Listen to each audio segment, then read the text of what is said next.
Brikama Magistrate Court dismisses Sanyang riot case due to lack of mandate to prosecute suspects. One of the world's largest container ships sunk in Egyptian Sea, causing massive maritime traffic jam. And a huge fire outbreak swept Rohingya refugee camp, claiming the lives of at least 15 people. These and more coming on The World Today. Do stay with us.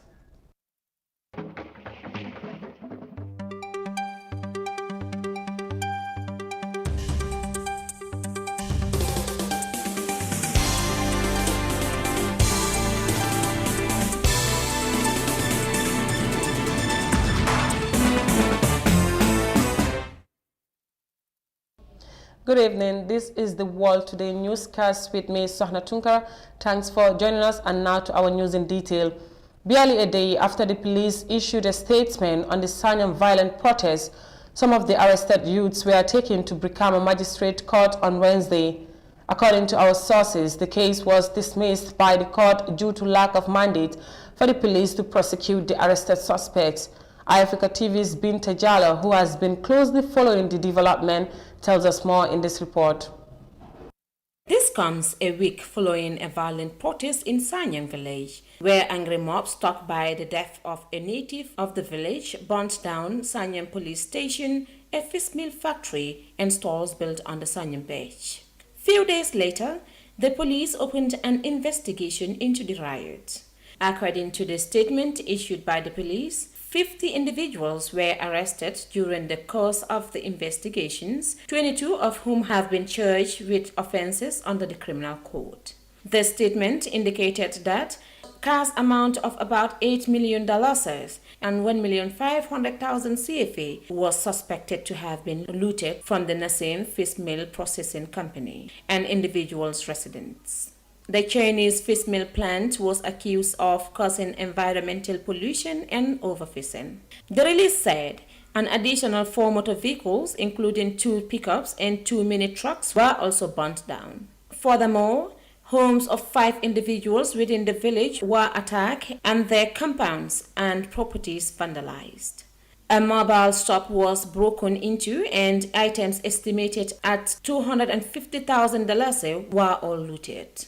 Some of the families of the arrested suspect told iAfrica TV that they are aware that some of the destructions were undone, but hastened to say the boys acted out of anger. According to them, the youth were arraigned in court again on Wednesday, but were dismissed by the Brikama Magistrate Court due to the police lax mandate to prosecute the case. Meanwhile, the boys are taken back to the anti-crime unit in Bijilo today and will continue helping police with investigations. However, Ganassi, the Senegalese national who is accused of murdering Jibril Cisse, has been arraigned before the court and subsequently remanded under custody at the central prison.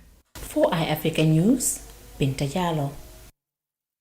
The Gambia's Brikama Magistrate Court dismisses Sanyang riot case due to its lack of mandate to prosecute suspects.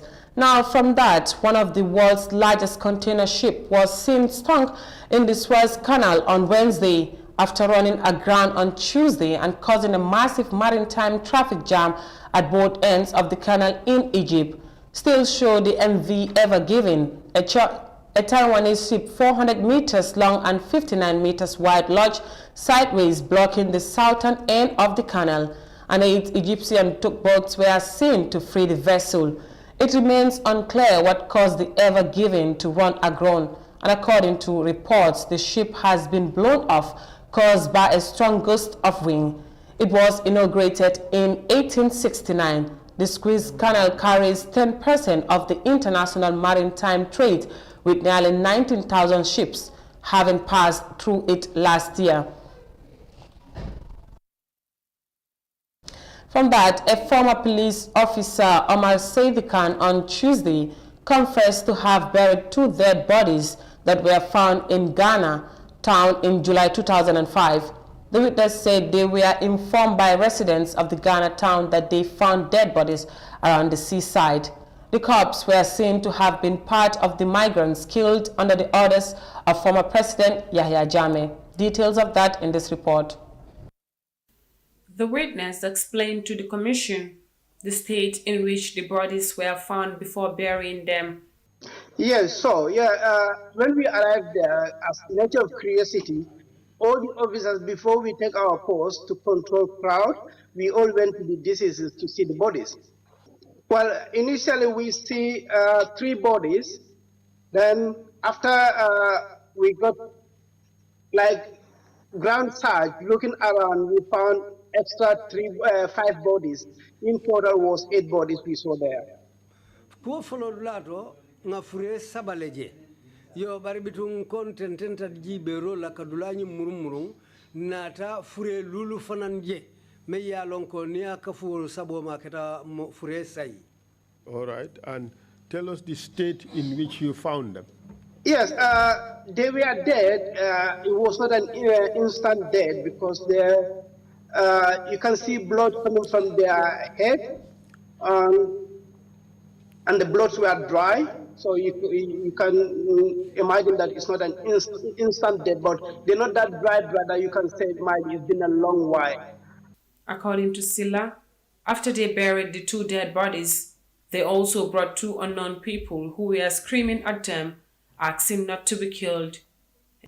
Yes, the local people have brought a gentleman to the station who, when he saw us, because kadu mo do fanan sunta me mo do fanan nati station otoje me yentaraje. And yeah, when they brought him, he saw us in uniform. He starts shouting, "Don't kill me! Don't kill me! You people killed my colleagues." Between bringa mari futata je ayentelu ni uniform oje drong ay wuro damuta alikanam fa atele yente kafunyolu fa bara alikanante fa ala kumo keta woleti. And this person is of what nationality? He's a Ghanaian. Ghanan kolem. And he accused you guys of killing his colleagues, correct? Yes. How were you dressed? That's the black outfit of paramilitary. The alcalde of Ghana town, Ismaila Jang, has revealed in his testimony before the TRRC that 8 Ghanaians were massacred in his forest. Another 2 individuals were handed over to the police with consultation of the Ghanaian councillor in the Gambia in April 2005. The migrants, including some 44 Ghanaians and several Nigerians, were arrested in July 2005 and transferred to the Gambia Naval Headquarters in Banjul. Witnesses say the migrants were detained in the presence of the then Inspector General of Police, the Director General of National Intelligence Agency, the Chief of Defense Staff, and the Commander of the National Guards. At least 2 of them were in close contact with Jammeh during the operation. The head and several members of the paramilitary junglers were also present. More witnesses continue to appear before the Truth Commission to give recounts of the West African massacre that happened in 2005. Now, in a bid to mitigate the effects of climate change, a Ugandan commercial tree farmer and her colleagues have engaged in tree planting exercise to help regreen the country's eastern region. The area has been faced with rising temperatures, which has threatened food security, authorities say. And as we feature in this report, the Ugandan women farmer is encouraging more people to engage in tree planting to help transform the area. Christian Anyait is hoping to regreen the Karamoja region. She's among the few commercial tree farmers in the northeast part of Uganda. She started growing trees in 2017 and now owns close to 100 hectares of eucalyptus trees. Christine and 16 other farmers are determined to reverse the harsh climate in this region. When I was young, we used to have a lot of trees in the area, and I used to see rain. But when the trees disappeared, the animals are breaking down, people are making charcoal, people are burning unnecessarily. The place became hotter and hotter, and I saw less and less rain. So my objective was to revive what I saw when I was young. The rising temperatures in this part of the country are threatening food security, according to a study by the World Food Programme and the government. The UN is now empowering farmer groups with high-quality seeds to improve the climate in the region. Christine wants to sell timber from her trees, but her aim is to replant each one that is cut down. She's also encouraging other farmers in the area to start tree planting by selling them seedlings. We need to continue on planting trees. Trees will bring wealth to this area, just like it brought wealth to Korea. Uganda is said to be losing about 122,000 hectares of forests every year. The forest cover has been depleted to 9% from 24% in 1990. Most of the trees cut are used for fuel and construction. The government has a target of recovering 15% trees that have been lost in the last 2 decades by 2040, but it says it needs collective effort to achieve that. Environmentalists are calling for an urgent regreening campaign to avert a worsening situation. The policies are there. The problem is enforcement. I think it's more a matter of enforcement because there are forest reserves, they are officially gazetted and they are protected, but people are still cutting the trees. And that's not only in Uganda, that's a worldwide phenomenon. Scientists in Uganda are carrying out trials to find out the best tree species for drylands. For now, Christine says she will continue her campaign to reforest Karamoja with the hope of having it food secure. Still on the global front, Egyptians have welcomed the government's decision to increase the wages of state employees amid the global economic challenges, and the president-initiated support also targets pensioners as well as low-income earners to help uplift their living conditions. There is more in this report. Midhat Rashid is a 58-year-old state employee, married and has one son.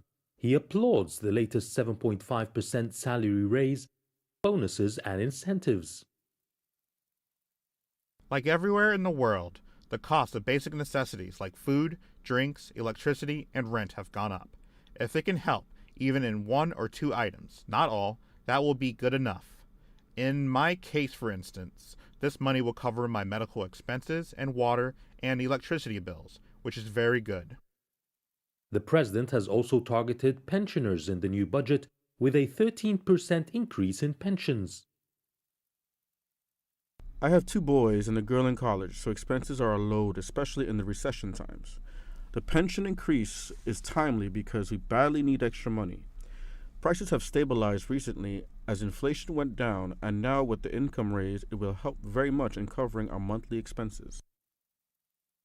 These pay hikes are part of the government's drive to support middle and low-income earners, as well as social welfare programs for the extremely poor. It shows that the leadership feels the burden and the pressure that is on citizens lately, especially with the austerity measures of the last 3 or 4 years, and then the coronavirus pandemic. All of this puts a load on people. The state is trying to relieve this. However, it comes at a cost. It raises expenditure by 9% in a state budget suffering from 6.6% deficit on GDP. The higher wages will eat about 44 billion Egyptian pounds from the budget. There are 2 main sources of revenue for these extra expenses. One is tapping the foreign loan market, whether through treasuries or bonds on a regular basis. Second is revenue from higher service fees, stamp duty fees, taxes, and similar fees on state services to people. These all have been increased lately. The pay hikes are meant for state employees. However, the government is in talks with the business community to try to adopt the same in the private sector.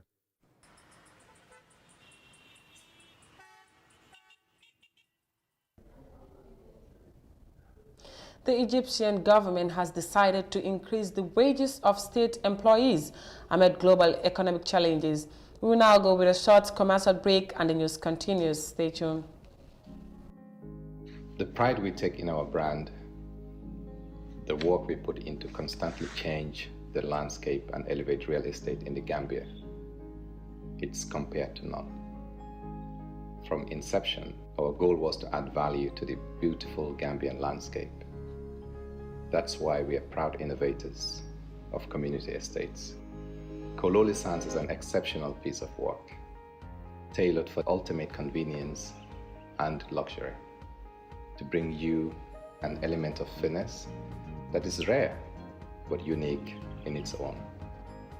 This is also our pride and joy, and we welcome you to the exquisite beauty right here in Kololi and right here on the waterfront. Kololi Sands, feel the ocean breeze at your doorstep.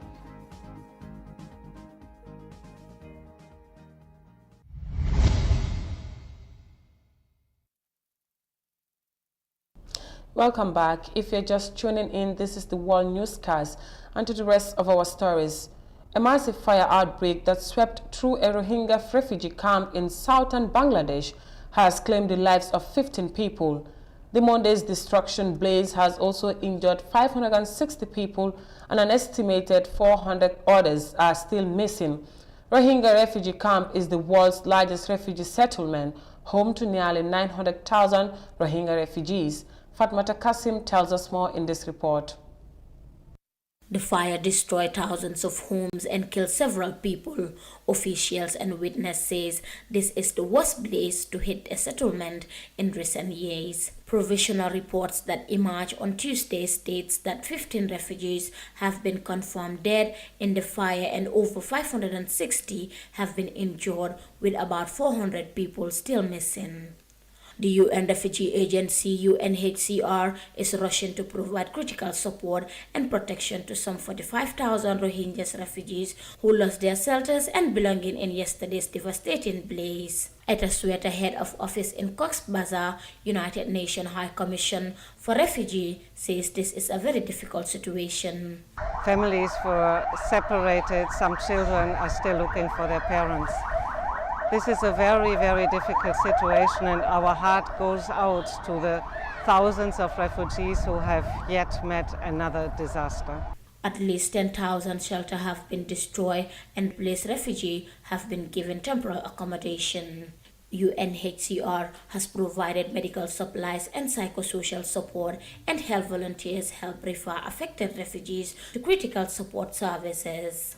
Cox's Bazar Camp Shelter over 870,000 Rohingya refugees, the majority of which fled violence in Myanmar Rakhine states.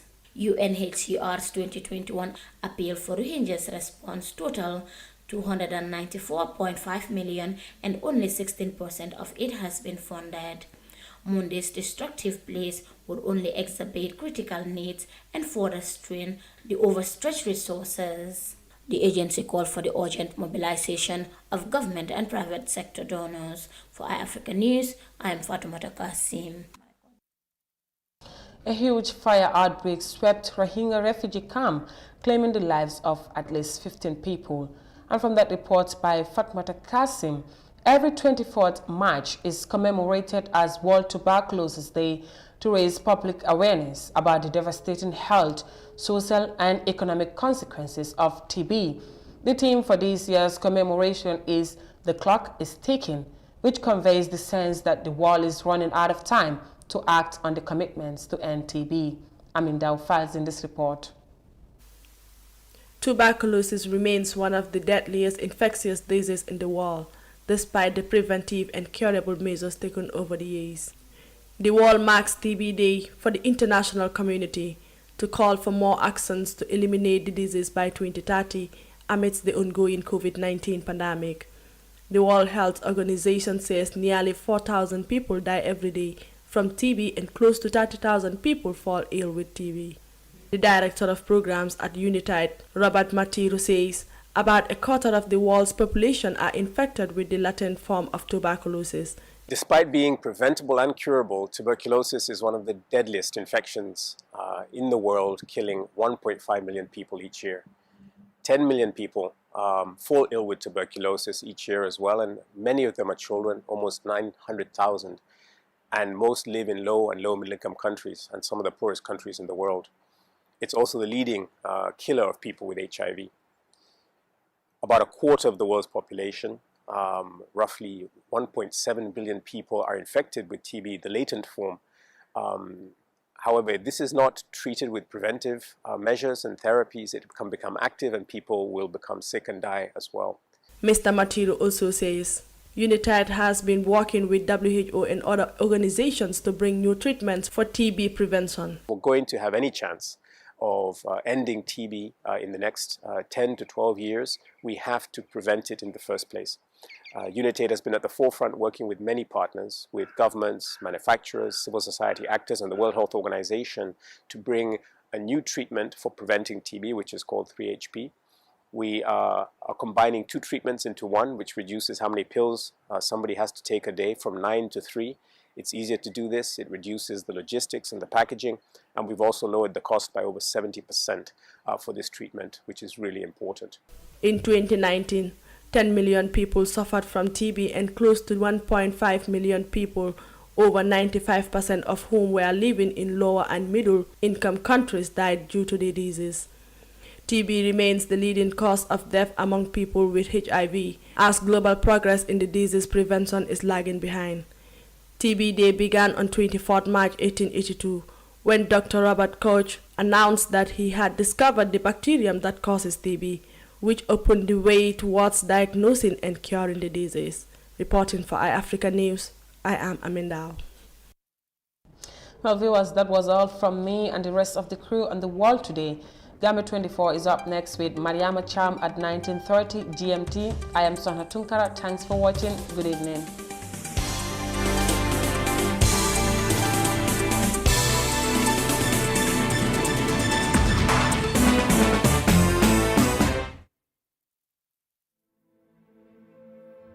They say we slept in one world and woke up in another.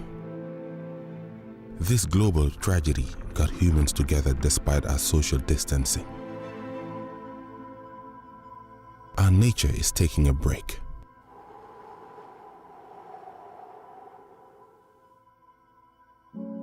And giving us a wake-up call on what and who truly matters. Look around you. Hold on.